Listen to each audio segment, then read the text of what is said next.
Hi friends, అందరూ ఎలా ఉన్నారు? మధు అండ్ రవికి ఏం జరిగింది? ఆ శ్మశానం నుండి బయటకి వచ్చారా లేదా? అసలు వాళ్ళు బ్రతికే ఉన్నారా? ఆ ముసలాయన శాపం వాళ్ళని ఏం చేస్తుంది? ఈ వీడియోలో చూద్దాం. ఫ్రెండ్స్, మీరు కనుక మన ఛానల్ ఇంకా సబ్స్క్రైబ్ చేసుకోకపోయి ఉంటే వెంటనే సబ్స్క్రైబ్ చేసుకోండి. ఈ వీడియోకి ఓ లైక్ కొట్టండి. మీకు ఈ స్టోరీ నచ్చితే మీ ఫేవరెట్ పర్సన్కి తప్పకుండా షేర్ చేయండి. అండ్ శవంతో ప్రయాణం ఫస్ట్ అండ్ సెకండ్ పార్ట్ చూడని వాళ్ళు లింక్ డిస్క్రిప్షన్లో ఇస్తాను, అక్కడికి వెళ్ళి చూసేయండి. అండ్ ఈ వీడియో ఇంకా క్లియర్గా అర్థమవుతుంది. మధు, రవి అక్కడి నుండి తప్పించుకోవాలి అనుకున్నారు, కానీ శ్మశానం గేట్ దానంతటా అదే లాక్ పడిపోయింది. ఈ ఊరికి మా శాపం ఉంది, బయటకి పోవటం రాదు. ఇప్పుడు మీరు మా శిష్యులు. ఆ మాట విన్న వాళ్ళిద్దరూ భయంతో వెనక్కి తిరిగి చూశారు. కాలిపోతున్న బ్యాగ్లోంచి వచ్చిన ఆ ముసలాయన నీడ వేగంగా వాళ్ళ దగ్గరికి వస్తూ ఉంది. అది చూసి రవి అండ్ మధు గట్టిగా అరిచారు.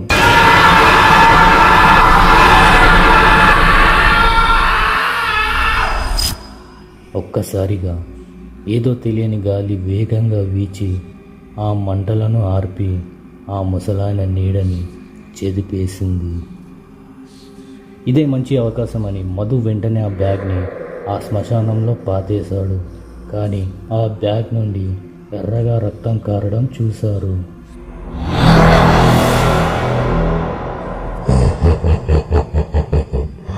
మీరు ఆ సంచి పాతేస్తే సరిపోతుందా? ఈ ఊరు మొత్తం నన్ను పాటించాలి.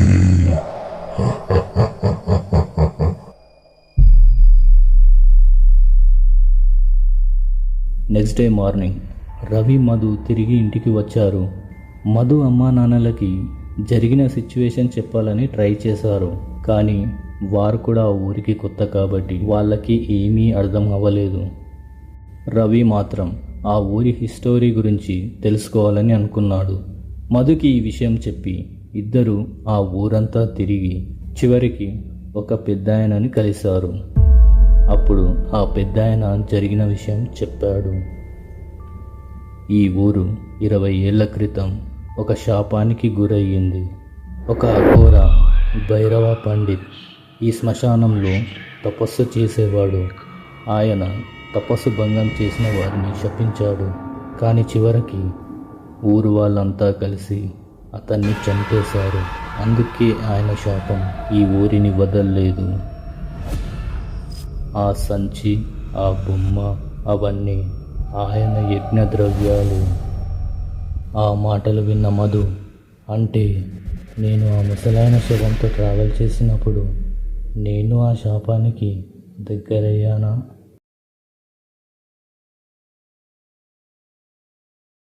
మధు తన ఇంటికి వెళ్ళి అతని రూమ్లోకి వెళ్ళాడు. ఆ డాల్ ఆ రూమ్లోనే ఉంది. అది మెల్లగా కదులుతూ షెల్ఫ్ నుండి కింద పడింది. నువ్వు బయటకి వెళ్ళలేవు మధు, నిన్ను నాతో తీసుకెళ్తా. మధు భయంతో వెంటనే హాల్లోకి వచ్చాడు. గోడకి తగిలించిన అద్దం వైపు చూశాడు. తన ఫేస్ వెనక ఆ ముసలాయన రిఫ్లెక్షన్. మధు షాక్తో వెనక్కి తిరిగి చూశాడు. అక్కడ ఎవరూ లేరు.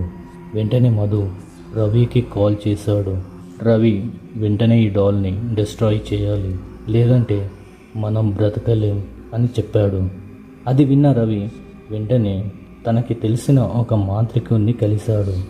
అతను ఆ డాల్ని చూసి, ఈ బొమ్మలో శాపం ఉంది, దాన్ని అంతం చెయ్యాలంటే శ్మశానంలో పూజ చేయాలి, కానీ ఇక్కడే ఒక రహస్యం ఉంది.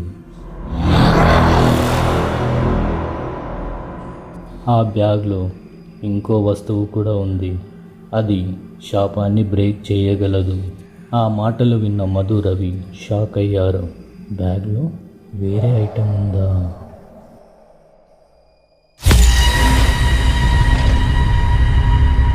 ఆ మాంత్రికుడు శ్మశానంలో తాంత్రిక పూజలు స్టార్ట్ చేశాడు. రవి అండ్ మధు పక్కనే ఉండి భయంతో చూస్తున్నారు.